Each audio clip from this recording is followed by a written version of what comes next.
ঘরের ভিতরে পড়ে গেছিলাম, মুখ ছাড়া দেহার পড়ে গেছিলাম। এমন অবস্থায় তার কোয়ার মতন নাই কে।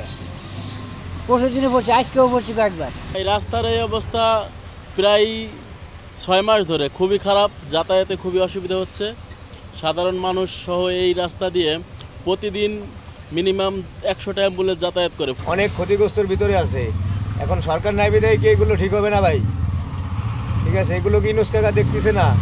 রাস্তা যে কন্ডিশন, সিলিন্ডার মিলিন্ডার শক করে যায়, মানুষজন মাহায় যায় কেদা পানি দিয়ে।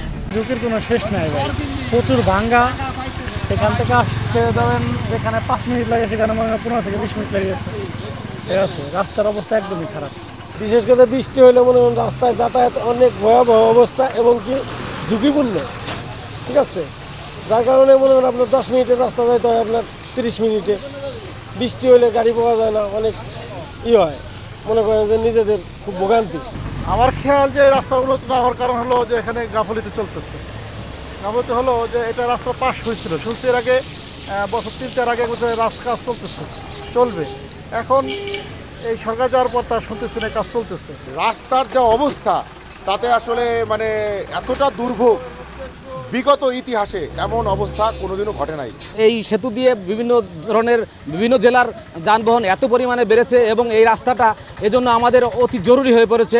এখানে সামনে আমাদের করিম জুট মিল, গত 1 মাস আগে এখানে একটা বড় ধরনের অ্যাক্সিডেন্ট হয় এই রাস্তারই কারণে। এখানে 7টি প্রাণ, তাজা প্রাণ ঝরে যায় এবং এখানে এই মৃত্যুর কূপে আমাদের এলাকার একটা বোন সেখানে মৃত্যুবরণ করে। বিটুমিনিয়াসের কাজের বাইরেও কিছু কাজ আছে, ওয়াইডিং টাইপের কাজ আছে।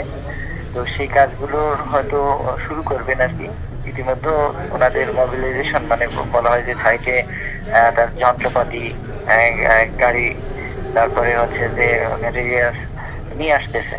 এটাও কিন্তু কাজ শুরুর একটা অংশ। কাজ শুরু করে না এটা বলা যাবে না, কাজ শুরু ইতিমধ্যে হয়েছে, প্রস্তুতি চলছে আর কি। হ্যাঁ, আর আরেকটা হলো যে ওই সড়ক সংস্কার যে অবস্থায় আছে, সড়ক সংস্কারটা আমরা হচ্ছে যে যেসব জায়গায় ইমার্জেন্সি হিসাবে বড় বড় হয়ে যাচ্ছে, নষ্ট হয়ে যাচ্ছে, তাছাড়া যেসব জায়গায় ঝুঁকিপূর্ণ হয়ে আছে সেই জায়গাগুলো দ্রুততার সাথে মেরামত কার্যক্রম হাতে নিয়ে হয়তো আপনি দেখতে পাবেন 2 দিনের ভিতরে অবস্থার উন্নয়ন করবে আশা করছি।